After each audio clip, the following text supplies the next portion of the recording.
was Yeah, the other thing too, even before the London trip, the Phillies going into there had won 5 out of 6, and they'd had 8 hits or less, 7 hits or less in every game but one. So they were winning games, but they weren't putting the ball in play. They weren't hitting well. They've really been getting by with their pitching. And then you look at what's happened the last 2 nights.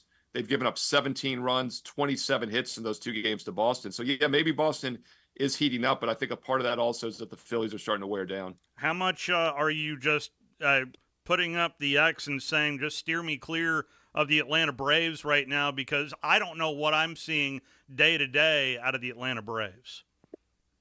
Well, we got to be careful, right? Because we saw this movie a few years ago. They're below 500. Acuna's out for the season, and they end up winning the World Series. But I do feel like this time's a bit different.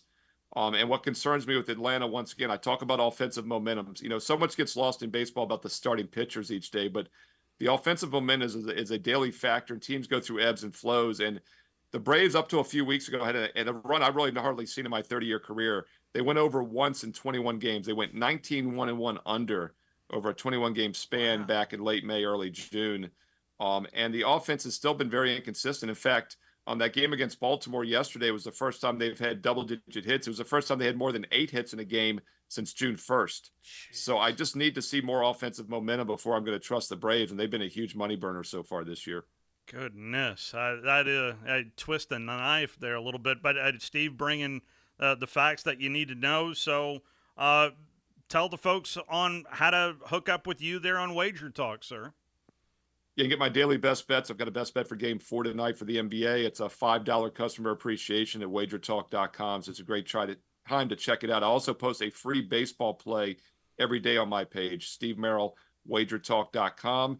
And you can also catch me on the baseball show here in a few moments. Also the NBA show live later today, Wager Talk TV on YouTube, Wager Talk TV. Steve, I can't thank you enough for hopping on with us, sir. Thanks, guys.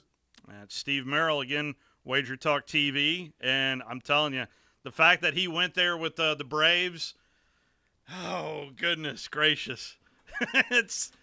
Yeah. Oh. I mean, I feel like it's still early. You know what I mean? It's like one of those things where I feel like I'm overreacting, like Wes always tells you. Yeah. Where it's just like you're overreacting. Yeah. It's early. They're still on top of the wild card or sitting pretty in 1 and 2. 3.5 games up on the wild card. They were 3.5. Now. They've been 3.5 games up this entire time that they've had a problem. That's the thing about it that you need to realize. A player away. I just don't know who or what that player is, but.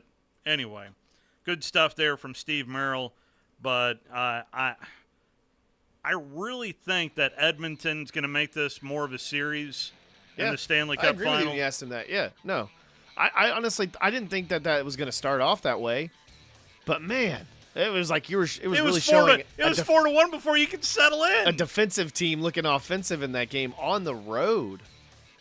And it was like I thought as soon as the that first penalty kill happened, I was like, that's gonna be a heartbreaker for Edmonton. So that's gonna do it for the Thom Abraham Show. Hope you enjoyed that 40 minutes of fun and frivolity. Coming up next will be the College World Series. We've got North Carolina and Virginia, the Wahoos and the Tar Heels. And an all-ACC adventure. And later on tonight will be Florida State and Tennessee. You've got to experience Toyotathon at Phil Penny Toyota. They've got the selection with over 700 new Toyotas to choose from. And they've got